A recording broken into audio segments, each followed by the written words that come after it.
Hey Print Hustlers, Bruce from Printavo, simple shop management software. We had a really good question out of a shop over in Nebraska talking about letting their team communicate with customers. So previously the owner had done all the communication with customers and they were starting to be able to hire some folks on the customer service side, on the sales side, and they were really curious, how do I help make it so that the people that I hire are as charismatic and persuasive and helpful to customers as I, the shop owner, is?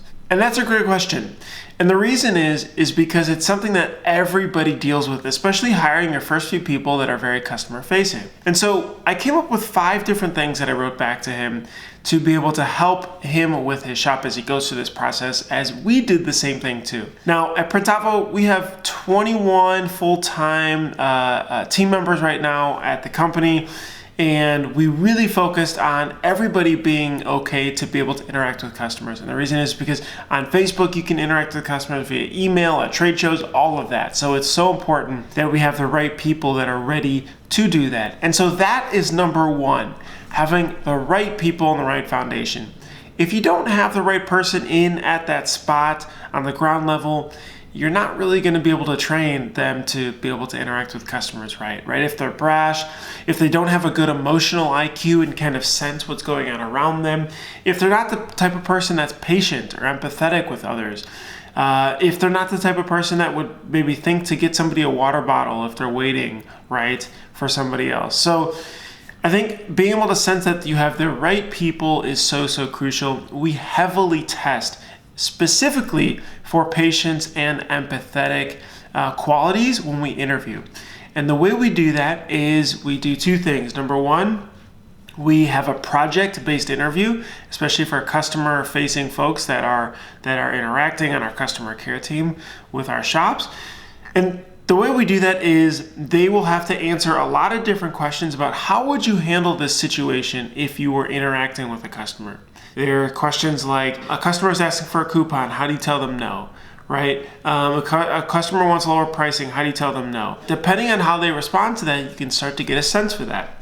The other way we test for that is we do an interview question project. And what this is you, the person who we're interviewing, work at a clock company.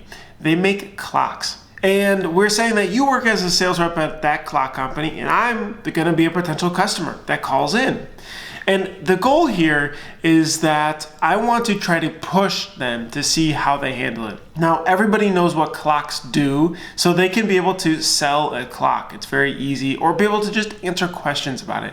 So I say you work at a clock company, and then we role play. I say, ring, ring, and they kind of go from there. Now you'll immediately be able to tell how they are with people just off the cuff.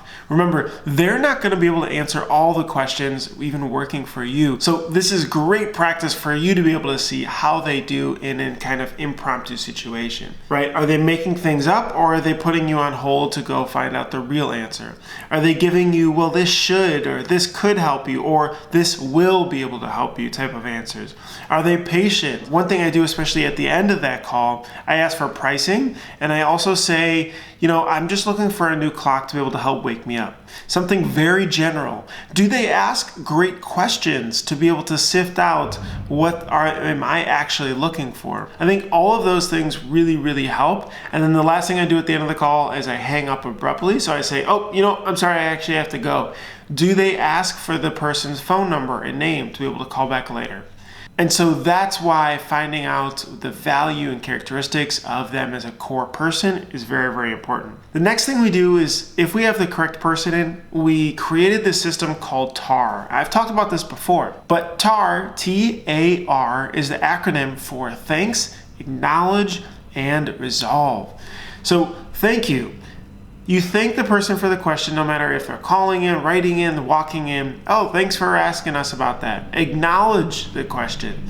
Oh, I see you've got a question about pricing that I can help you with.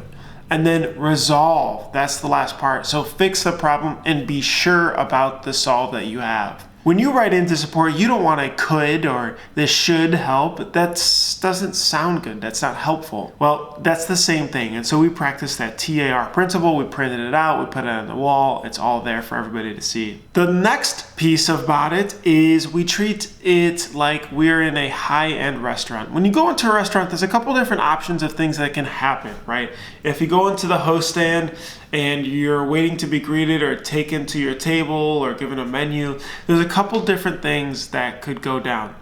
3 things really that I think can happen. Number 1, you could go there and nobody's at the host stand and you're waiting and you're kind of not sure what to do. The second is somebody's at the host stand but doesn't have the best of attitude, right? They may just kind of point you, oh, okay, that table over there, and here's your menus, right?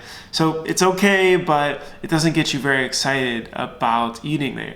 And then the last one is someone that really knows you. Oh, you come back. Oh, welcome back. I remember you guys from last week, right? How was the food last time? Oh, have you guys ever been here before? Right, starting to warm up that conversation. Are you guys having a great weekend? Yeah, let me go sit you guys down. Would you like any water? Right, things like that to be able to help set up that experience. We want to treat customers like it's that high-end restaurant, like that third option. So when a person goes into a situation, well, how would a fancy restaurant be able to handle it, right? That kind of emotion and environment that you create is what we want to create for our customers and what you guys can push on for your customers too. And then lastly, you want to be able to measure how well they're doing, right? How well is your team responding and getting back to customers? Well, we do a couple different things there to really be able to have a reporting KPI-based dashboard there. The first one is first response time. So we use Zendesk.com. So we use Zendesk to be able to keep track of emails and phones as people call in or email in. And the things that we really measure in there are call answered to total calls received ratio. And we also measure first response time. So those are really important because we say that to be able to deliver an excellent experience, we want to get down below 20 minutes of an average first response time. Now we're getting there, it's close, it's not easy, it's hard to actually scale that too, but that's a true piece of our brand and something that can be a piece of your brand too. So set a time. There are really good apps out there. Another one is called Front App, F-R-O-N-T app.com, that you can measure first response time too and have shared inboxes. It's really great, and you can be able to set, hey guys, we want to get below an hour, and then you ask them, how can we be able to do this, and let them help solve that with you. So hopefully those are aspects that can be able to help you guys be able to have your team start communicating with your customers too, and not just you, the shop owner, being able to do that all the time. Really excited about that topic, as I feel like it's such a big, important piece of your brand. If you have any other tips, questions, or comments, drop them down in the comments below. We'd love to hear them.